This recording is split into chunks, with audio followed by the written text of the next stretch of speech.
Hello दोस्तों, मेरे YouTube channel पर आप सभी का स्वागत है। प्लीज़ मुझे भी सब्सक्राइब करिए और सपोर्ट करिए मुझे भी। मैं इसी तरह की कहानी आपके लिए लाता रहूँगा। तो चलिए शुरू करते हैं। एक बुज़ुर्ग हज के सफ़र पर गए थे। जब वो एक जगह से गुज़र रहे थे, उनके हाथ में एक थैला था। उसमें कुछ पैसे थे। अचानक एक चोर उनके हाथ से थैला छीनकर भाग गया। जब चोर काफ़ी दूर निकल गया, तब अचानक उसकी आंखों की रोशनी ख़त्म हो गई।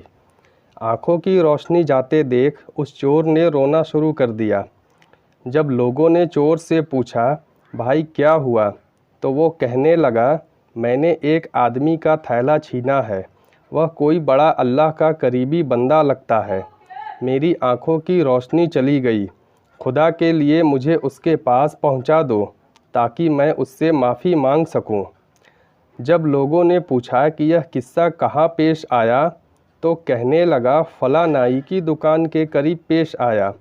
लोग उसको उस दुकान पर ले गए और नाई से पूछा कि इस तरह का कोई आदमी यहाँ से गुज़रा है, आप उसे जानते हो? उसने कहा, मुझे उसका घर तो पता नहीं, हाँ मगर नमाज के लिए वह आते जाते रहते हैं। अगली नमाज के लिए फिर आएंगे।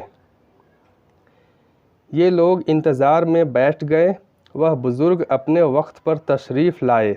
लोग उस चोर को उनके पास ले गए तो उस चोर ने जाकर उनके हाथ पांव पकड़ लिए कि मुझसे गलती हो गई, गुनाह हो गया, नादिम हूँ, शर्मिंदा हूँ, मेरी आँखों की रोशनी छिन गई। आप अपने पैसे वापस ले लीजिए और मुझे माफ़ कर दीजिए, ताकि अल्लाह ताला मेरी आँखें ठीक कर दे। वह बुज़ुर्ग कहने लगे कि मैंने तो तुझे पहले ही माफ़ कर दिया है। यह सुनकर चोर बड़ा हैरान हुआ। कहने लगा, हज़रत, मैं तो आपका थैला छीनकर भागा और आप कहते हैं कि माफ़ी मांगने से पहले ही माफ़ फरमा दिया। वह फरमाने लगे, हाँ, मेरे दिल में कोई बात आ गई थी।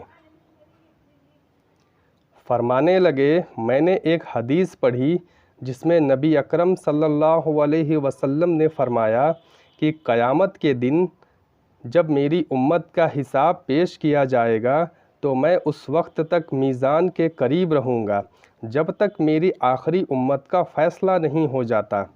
मेरे दिल में यह बात आई कि अगर मैंने इस चोर को माफ़ नहीं किया, तो क़यामत के दिन यह मुकदमा पेश होगा और जितनी देर मेरे मुकदमे का फ़ैसला होने में लगेगी, अल्लाह के नबी अलैहिस्सलाम को उतनी देर जन्नत से बाहर रहना पड़ेगा। इसीलिए मैंने माफ़ कर दिया है कि ना तो मुकदमा पेश होगा, ना ही मेरे महबूब को जन्नत में जाने में देर लगेगी। वह जल्द जन्नत में तशरीफ़ ले जाएंगे।